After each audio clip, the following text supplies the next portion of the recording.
I'm Professor Gloria Amagwali, and it is my pleasure to introduce Eze Eluchie, an attorney, I should say, attorney Eze Eluchie. And he's going to talk about Africa in the New World Order. You may recall that this is a series looking at Africa the way forward. And so this is quite appropriate indeed.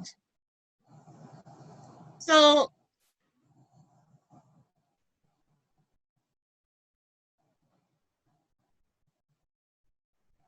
Mr. Eluchie, Attorney Eluchie, is a human and health rights attorney with expertise in mass atrocities and transitional justice. I want to make sure that this is showing up. He was called to the Nigerian bar in 1989,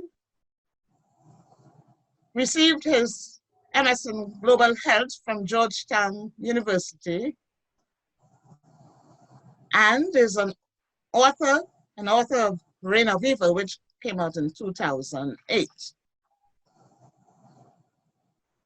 He's also a writer and commentator on international and African affairs.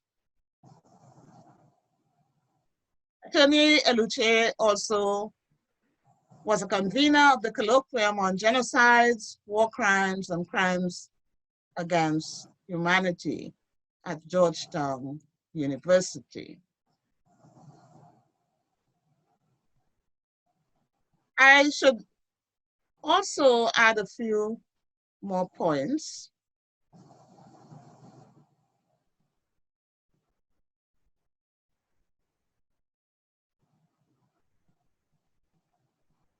Attorney Eluchie is a board member of the World Federation Against Drugs, WFAD.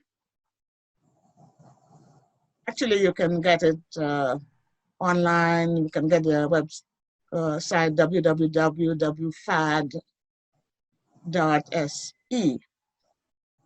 He's the executive director of an organization called People Against Drug Dependence and Ignorance, PADI, interesting acronym. He is the president of the Civil Society Network on Substance and Drug Abuse, and the chair of the West African Network of CSOs on Substance Abuse. He can be contacted, by the way, at Paddy House in Imo State University, Imo State, Nigeria. And just in case you're interested, his phone number is, of course, would be +234 817 5177 880.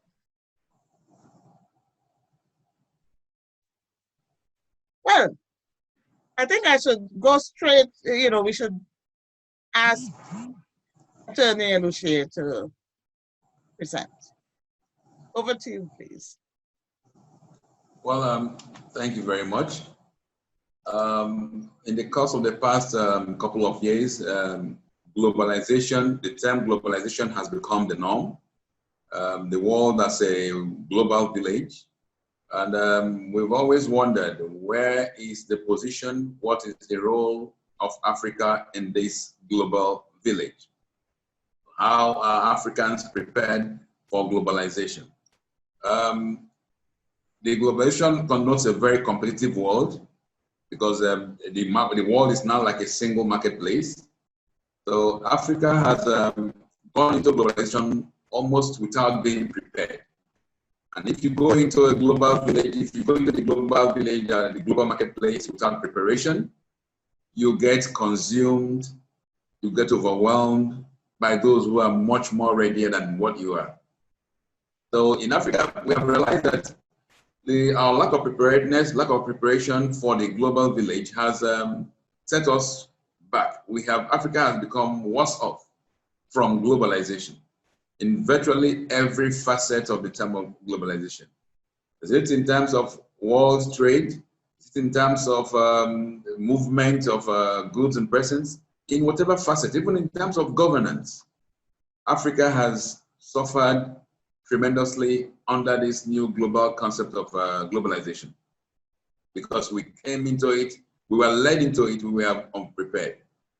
Unprepared in the sense that right from even the basics, the leadership, local leadership, our leaders tend to, under the name, under the toga of globalization, we tend to put on more to external influences than to domestic priorities. If you, because of the term globalization, you now want to satisfy the external forces more than your own domestic forces, you enter even into the market, into the global marketplace hamstrung. You enter into the global marketplace ill-prepared. And that is what has happened to Africa. That is why day in, day out, as every day it gets worse for virtually all African countries. Even those who were like a bit more endowed financially in terms of mineral and natural resources, they have been worse off. They have come out worse off as the world ventures and deals more into globalization. Countries like South Africa, Nigeria, Egypt have fared worse, and the few countries in Africa who have had leaders who are futuristic, who are adventurous, who plan, like Rwanda, for instance, tend to have come out better off, even despite the fact that when 20 years ago, when the whole concept of globalization started, they were quite poor and even in crisis. But because they had leaders with vision, countries like Rwanda, and of late, Ethiopia, it seems to be picking up. While those who were thought to be the giants of the African continent, like Nigeria, South Africa, who were ill-prepared, are turning off worse off.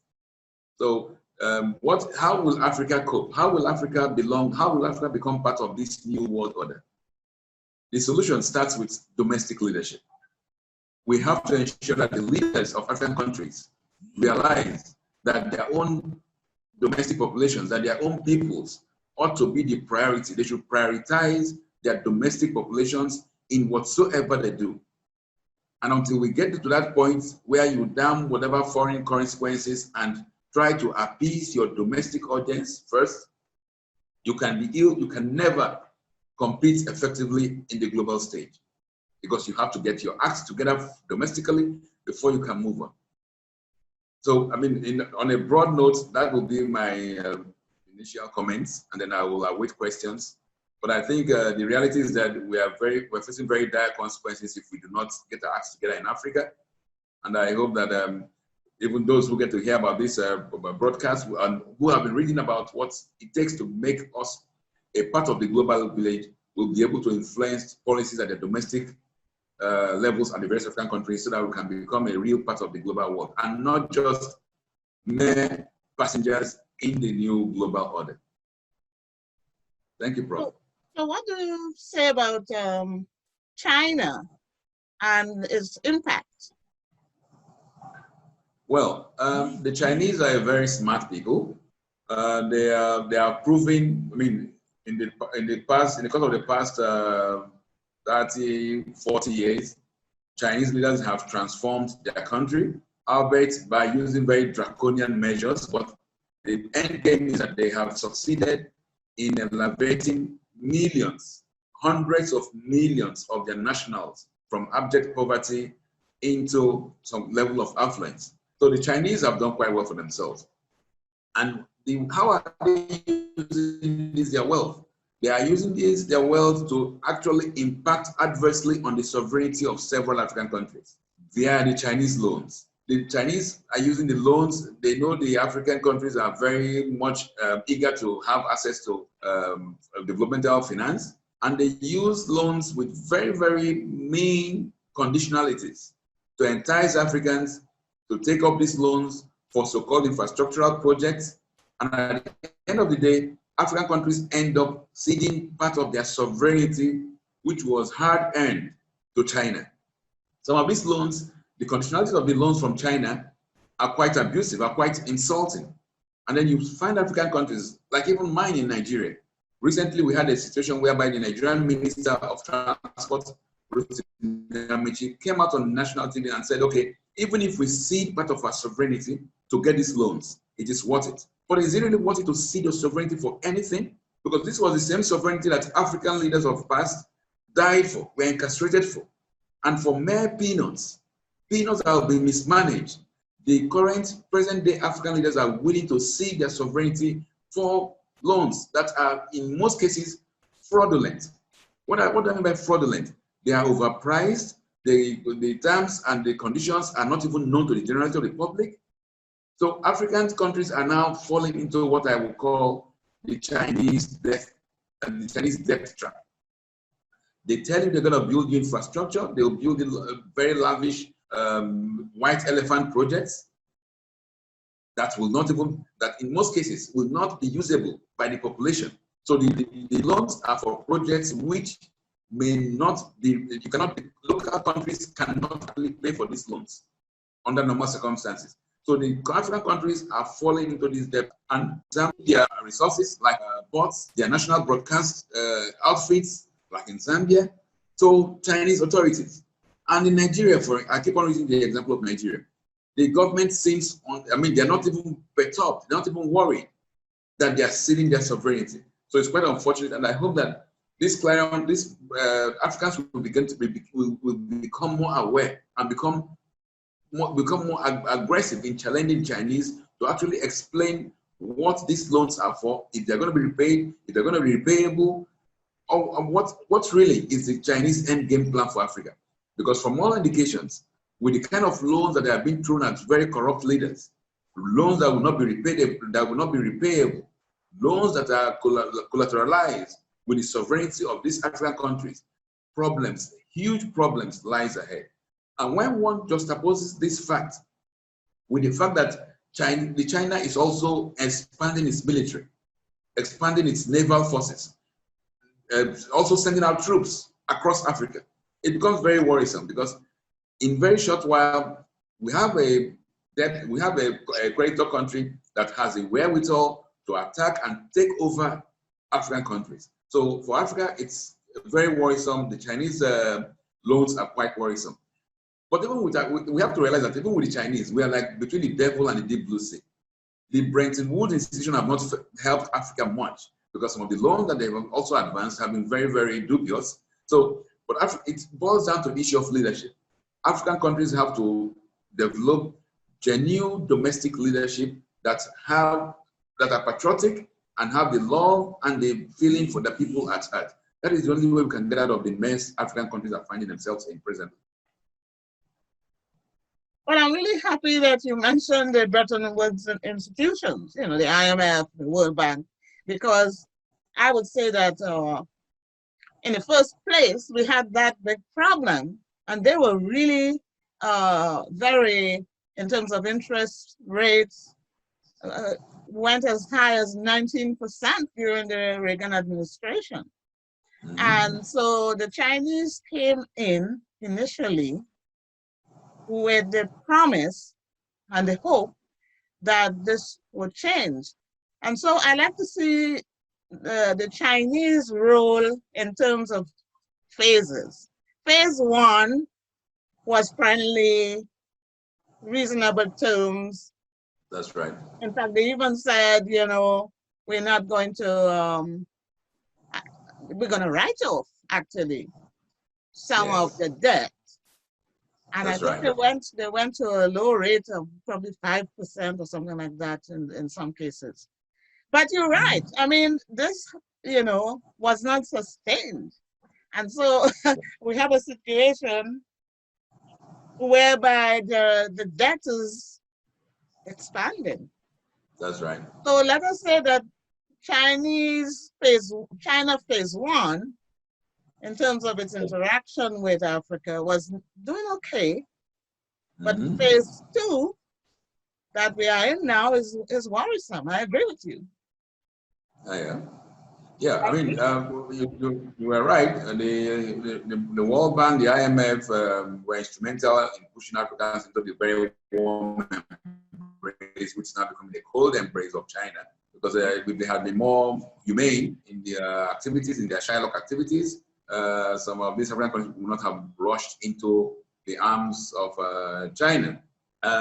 So we hope that there will be a balance. But the way out is not really even these loans. It's this, like, the problem is with the local leadership.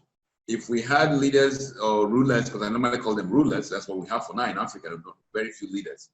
If the rulers had some kind of, were patriotic and even deploy these loans for what they were meant for, we wouldn't be in this much of a mess. But then when you see the loans, what are used for, like in Nigeria, for instance, they use these loans to build cave railway networks. The kind of trains that are being brought into Nigeria are like refurbished Second World War trains, and that is what you're going to be paying billions of dollars for. So it's quite China. I know they have zero tolerance for corruption. If you are corrupt, like public official, and you meddle in public funds, you actually get executed in China. So if China could like extend its domestic policies of being strong in anti-corruption, I'm not talking for execution, that's extreme, but then try to remove itself from corrupt governments and be sure that what it gives these loans for and what it's used for. Then nobody will be making bad phrases about Chinese loans because. So the way forward in this case is for a rethinking of the types of loans, the terms of the loans, etc. A more enlightened leadership. And I think also we have to have an attitude here of being cautious, cautious and willing to reject certain aspects of an arrangement or an agreement, and learn from those countries that have been able to gain from their experience. I think in the Ethiopian case, as I mentioned in a previous discussion, some appreciable gains have been made. I don't know about that train though in Ethiopia, because I think there are some concerns about the train and its workability. So when you mentioned trains, I started to think about this. Somebody should, now write something about the Chinese trains in the African context, comparing regions. I know Kenya, Ethiopia, you just mentioned the Nigerian case.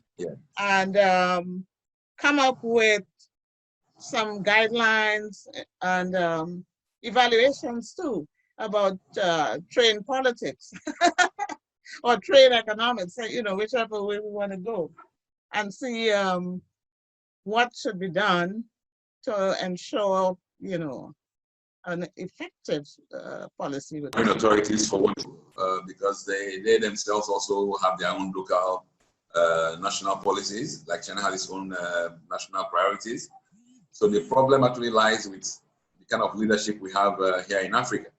And then we Africans actually have to take the destiny in their own hands. And then when you have leaders or rulers who are not patriotic and are actually working against their national interest, one can only but encourage African 19 protocols. You can't really go to where you stole the money to. So I hope that this whole idea this whole scenario will give Africans the understanding that you are better off taking care of your own country than stashing your loot in Switzerland or whatsoever offshore country. We have, especially in Nigeria, where our president, Muhammadu Buhari, was always traveling abroad to London for health needs. But under these COVID protocols, you can't travel to London. So if the whole money had been spending on those foreign health junkets or health tourism had been spent to establish or enhance the domestic health infrastructure, strengthen the public health mechanisms, we will be far better off. So I hope that this whole period of the lockdown, that is the global lockdowns on COVID, will spur up some kind of patriotism in African leaders or African rulers, so that they can start thinking of how to develop their own native country. Well, I was happy also with the reference to COVID, because we now, as we come to the final segment of our discussion, Yes. I think it's good to reflect on the COVID, the post-COVID. Well, we can't even talk about post-COVID because we are still in it. So That's the right. COVID and post-COVID era, what reflections, suggestions and proposals, observations, would you like to make in terms of not so much dealing with it, but the way forward? Well, I think what COVID has exposed is that some of these viruses are territorial. I mean, they don't affect the West, Northern Hemisphere the same way they affect the Southern Hemisphere. If COVID, the way it's affected in the United States and Europe is the same way it's affected in Africa, you'll be seeing dead corpses all over. So there's difference in viruses that will affect people differently. But across Africa, we had what I refer to as a fatal copycat syndrome, whereby our rulers here will just wait to hear what Fauci says in Washington, or what the British Prime Minister says in London, and just replicate exactly the same thing without considering the domestic environment. You have lockdowns, you have the security personnel out there trying to enforce the protocols. In fact, in Nigeria, initially we had more, in the first month of the COVID the pandemic, the security agencies killed more Nigerians whilst trying to enforce the COVID rules than COVID itself killed. I mean, it was that ridiculous. The soldiers were shooting people for breaking curfews and all that stuff. So we ended up having more people being killed by the security personnel trying to enforce COVID rules than we are actually dying from COVID itself. So I only hope that as we move on with COVID, African leaders will become more indigenous, try to come up with local protocols that relate and that suits the local environment, and not just wait for whatsoever it's reeled out from the West. That's what we'll obtain in Africa. And then if we had that domestic response, there'll be more people will key in more, there'll be more local or grassroots buy-in into these processes, and there'll be more positive effects all around. And I was also hoping that post-COVID, African countries will be able to look deeper into trade, global trade, WTO protocols, things that have tended to tie Africa down and try to make Africa just like the suppliers of raw materials. I mean, we have to begin to think inwards. We have to think inward. That is what COVID actually brings to the fore. That at the end of the day, everyone is for himself, every country for themselves. Every country, even in Europe, where they all had all this free movement of whatever and whatever, everybody's now trying to take care of their own local borders, their national borders. So African countries should likewise begin to be introspective, begin to think about themselves more. And then how can we use what we have, recycle it or process it, and be able to use what the natural resources we have for our own needs, and not just as a supplier of natural resources.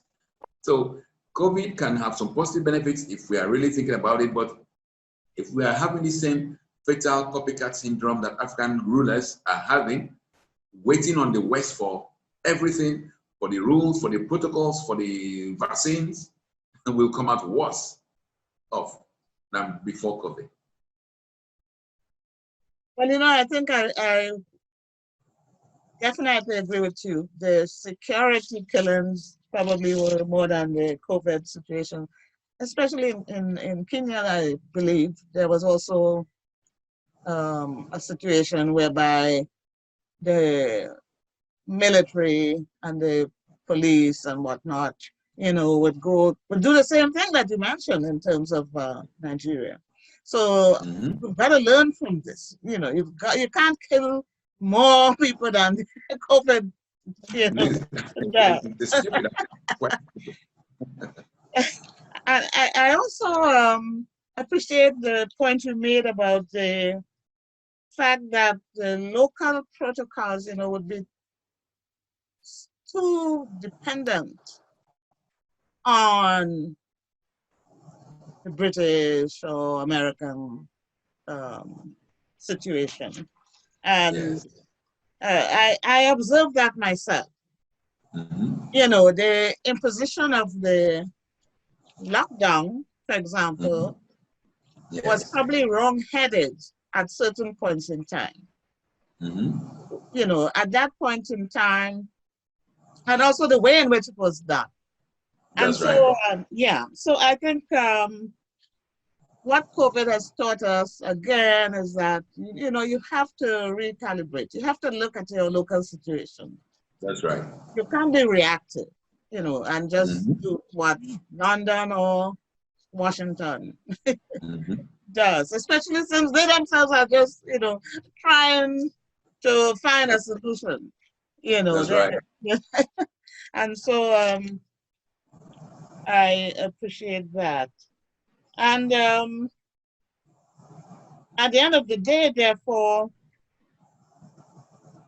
a wake-up call for leaders and leadership. That's So, right. but I want to give credit also to the researchers, the Mhm. indigenous knowledge system Okay. that facilitated quite a few local remedies and Mhm. interventionist procedures in Yeah. Senegal, in Benin, Madagascar, Right. and Nigeria. Mm-hmm. Amadou Bello University came up That's with right. a local solution. I Mm-hmm. think it's still on trial. I'm not Mm-hmm. sure what the situation is. So I thought that was a very positive Mm-hmm. aspect of That's right. COVID. You know, Africa rallied around, beginning with Mm-hmm. Madagascar and followed by others. Kenya also, um, they have come up with something, and Something. probably that is why you have a lower mortality rate in the African Mm-hmm. states because some of these local um, interventionist procedures uh, Yeah. have worked. Yeah, that's right. Apparently, Uh-huh. apparently, and you know, with COVID, you can't talk too much. You know, it can't be too. You know, you don't know what's going to happen next. But so far, as you mentioned, we don't see, you know, these dead bodies and lying in the streets to the extent That's that right. we find in some other regions. Well, I want to Mm-hmm. thank you, Attorney Eluchie, for taking the time, you know, to express and you know, some of these very useful ideas, and let everybody know that he is in Imo State. That's right. How The is it? southeastern part of How is it? Nigeria. How is it today over there right now? Well, it's we're in the rainy season, so it's raining cats and dogs out there. So, but it's very beautiful, fresh air. It's not as Boston as you have in Lagos. It's quite laid back, and we love the way it is. So it's a rainy season right now. Yes, yes. Uh-huh. Over here we have the raining and the dry season, but it rains almost all through the year. So, but for now, we're in the thick of the rainy season. We've passed the August breaks, and so the rains are coming down heavy. So it's lovely. Okay, well, thank you very much. Thank you very much. My pleasure. Have a wonderful day. Okay.